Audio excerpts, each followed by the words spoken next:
NCB ಟೈಮ್ಸ್ಗೆ ಸ್ವಾಗತ. ನಾನು ದರ್ಶನ್ ಹುಣಸೂರು. ರೇಣುಕಾಸ್ವಾಮಿ ಹತ್ಯೆಯನ್ನ ಖಂಡಿಸಿ ಹುಬ್ಬಳ್ಳಿಯಲ್ಲಿ ಪ್ರತಿಭಟನೆ ನಡೆಸಲಾಯಿತು. ಕರ್ನಾಟಕ ರಾಜ್ಯ ಬೇಡ ಜಂಗಮ ಸಂಘಟನೆ ವತಿಯಿಂದ ನಗರದ ಕೊಪ್ಪಿಕರ ರೋಡ್ನಿಂದ ಚೆನ್ನಮ್ಮ ವೃತ್ತ ಮಾರ್ಗವಾಗಿ ಮಿನಿ ವಿಧಾನಸೌಧದವರೆಗೆ ಪ್ರತಿಭಟನೆಯನ್ನ ನಡೆಸಲಾಯಿತು. ನಗರದ ತಹಸೀಲ್ದಾರ್ ಕಚೇರಿ ಎದುರಲ್ಲಿ ನಟ ದರ್ಶನ್ ವಿರುದ್ಧ ಆಕ್ರೋಶವನ್ನ ಕೂಡ ವ್ಯಕ್ತಪಡಿಸಿದರು. ಇನ್ನು ರೇಣುಕಾಸ್ವಾಮಿ ಹತ್ಯೆ ಪ್ರಕರಣದಲ್ಲಿ ನಟ ದರ್ಶನ್ ಸೇರಿದಂತೆ 13 ಆರೋಪಿಗಳಿಗೆ ಕಠಿಣ ಶಿಕ್ಷೆಗೆ ಆಗ್ರಹವನ್ನ ಮಾಡಿದ್ರು. ಕೈಯಲ್ಲಿ ದರ್ಶನ್ ಹಾಗೂ ಪವಿತ್ರ ಗೌಡ ಭಾವಚಿತ್ರ ಇರುವಂತಹ ಫಲಕಗಳನ್ನ ಹಿಡಿದು ಆಕ್ರೋಶವನ್ನ ವ್ಯಕ್ತಪಡಿಸಿದ್ರು.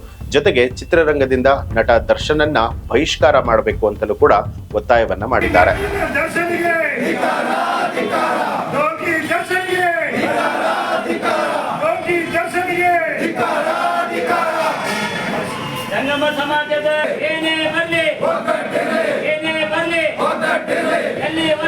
ಇದು ಈ ಹೊತ್ತಿನ ಪ್ರಮುಖ ಸುದ್ದಿ. ಮತ್ತಷ್ಟು ವಿಶೇಷ ಸುದ್ದಿಗಳಿಗಾಗಿ ನೋಡ್ತಾ ಇರಿ ಎನ್ಸಿಬಿ ಟೈಮ್ಸ್, ಅಪರಾಧ ಮುಕ್ತ ರಾಷ್ಟ್ರಕ್ಕಾಗಿ.